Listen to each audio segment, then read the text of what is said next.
नमस्कार. काल आपल्याला माहिती आहे की मोठ्या प्रमाणामध्ये आपल्या भागामध्ये पाऊस झाला आहे आणि त्या पावसामुळे त्या ठिकाणी सर्व जनजीवन विस्कळीत झालंय.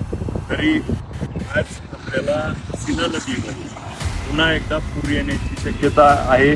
पूर येतोय आणि पाणी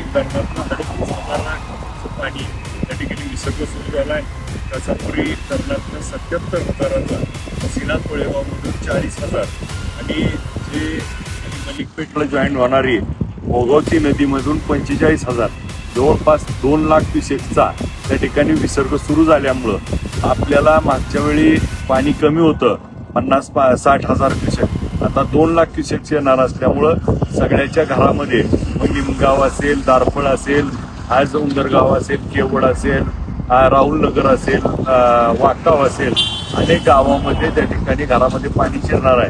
आणि माझं आपल्याला सर्वांना नम्र आव्हान आहे की आपण आता त्या ठिकाणाहून सगळे माझे सहकारी पोलीस बांधव, तहसीलदार साहेब, प्रांत मॅडम, जिल्हाधिकारी साहेब, सर्व यंत्रणा आपल्याला मदतीला आहे. आपण घरातून त्या ठिकाणी बाहेर जावं. आपल्या घरातून पाणी झपाट्यानं वाढतंय. तात्काळ त्या ठिकाणी आपण सगळ्यांनी हे पाण्याच्या संदर्भामध्ये वाढ होत असल्यामुळे अनावश्यक त्या ठिकाणी बाहेर पडू नये. पुराचं प्रमाण मोठं असल्यामुळं काही तरुण मुलांना माझं आव्हान आहे की पुरामध्ये कुठलंही धाडस करायला होऊ नका आणि पाण्याचं त्या ठिकाणी मोठ्या प्रमाणात येते. शेतकऱ्यांना देखील या निमित्तानं आव्हान आहे, आपल्या जनावरांची काळजी घ्या. जनावर आपली सुरक्षित ठिकाणी हलवा जेणेकरून आपल्याला आपली कोणाची जीवितहानी होणार नाही, जनावरांची जीवितहानी होणार नाही. आणि आज आपले पंचनामे करत असताना आज आपले पंचनामे चालू होते, परंतु पुन्हा एकदा पूर आल्यामुळं आज सगळी यंत्रणा पंचनाम्याऐवजी या लोकांना मदतीला आहे. त्यामुळं पुराचं पाणी कमी झाल्यानंतर पुन्हा पंचनामे चालू होतील.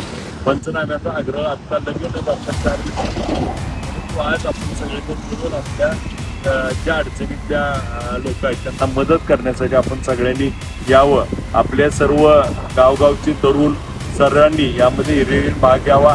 आम्ही देखील यामध्ये आपल्या सगळ्या सोबत आहोत. आता आपल्याला कोणाला काही प्रसंग असेल, अडचण असेल तर त्या ठिकाणी माझ्याशी संपर्क करा. तहसीलदार साहेब आहेत, NDRF जवान आपण त्या ठिकाणी पाहतो. सगळेजण आपल्या सेवेत आहे. मी दाखवू नका. आपल्याला या पाण्यापासून सुरक्षित अंतरावर ठेवा आणि आपल्याला काही आवश्यक असल्यास मला संपर्क करा.